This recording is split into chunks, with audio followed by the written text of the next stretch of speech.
This month, World War I allies will mark Armistice Day as usual on the 11th. But for many of today's former soldiers, the end of hostilities doesn't mean the end of the battle for survival.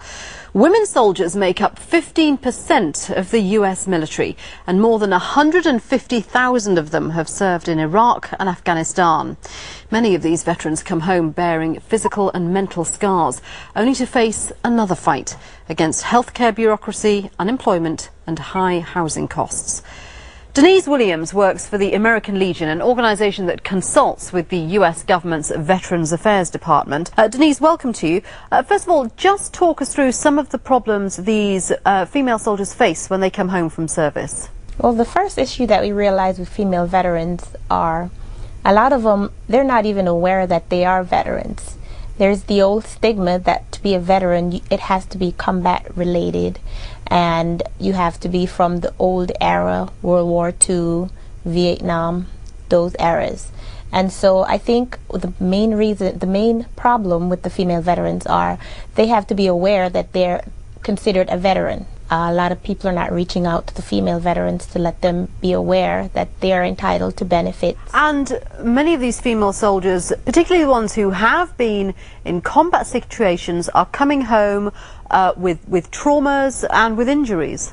Absolutely. One of the main things that we see female veterans are being affected by is post-traumatic stress disorders. It can be as a result of combat or military sexual trauma.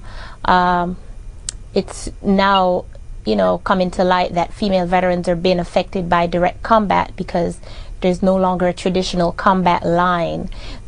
Your job will put you directly in combat because you are there to support the infantry. And something that we've reported on here on Every Woman is the problem of sexual harassment of women in the armed forces. How big a problem is that? I think it's always been a problem, but it's now coming to light because the Veterans Affairs, they're doing a better job of reaching out to the female veterans to let them know that if you did experience military sexual trauma, sexual harassment, they have the resources where you can go to. They have vet centers with mental health counseling, and so it's always been around, but I think it's more highlighted now. Okay, Denise, just stay with us. We're going to have a look at these problems in more depth. Every Woman has met two female war veterans. Yvonne Hicks, who can hardly speak after inhaling toxic fumes in Iraq, injured her leg in the military, and she gets just $500 a month from the Veterans Affairs Department. And Melanie Jackson, who was injured in the 1991 Gulf War, gets just $700 a month. She can't support her children, and she lives in a homeless shelter. These are their stories.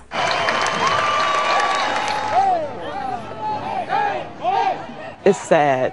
I don't think any veteran who volunteered to fight for their country or to serve their country have to come back and deal with a system that act like they don't care. They need help when they get back. They're not going to come back the same way they left. And they tell you that you'll never be the same when you come back from a war. And it's true. There's too much bureaucracy. Not enough money is going to the care of the veteran.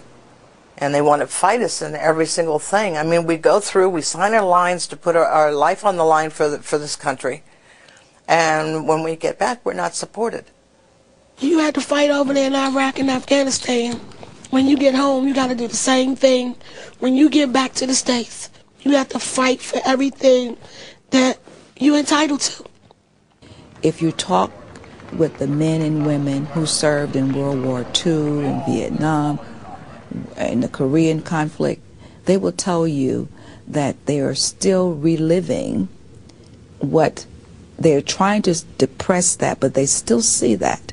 So post-traumatic stress disorder is devastating. We just have to address the issues that the soldier or the military member is facing. There was no diagnosis even prior to 1978 of PTSD.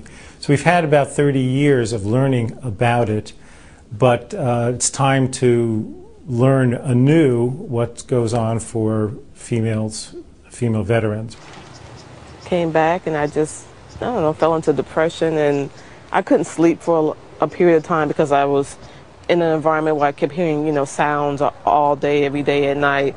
And then when I got back, is so quiet, and I'm used to hearing, you know, bombing going off. I couldn't sleep. My sleep patterns are getting messed up. They gave me 10% at the very beginning, and because they said, well, women don't get PTSD. Okay? That's just the way they felt. Of course, it's not true.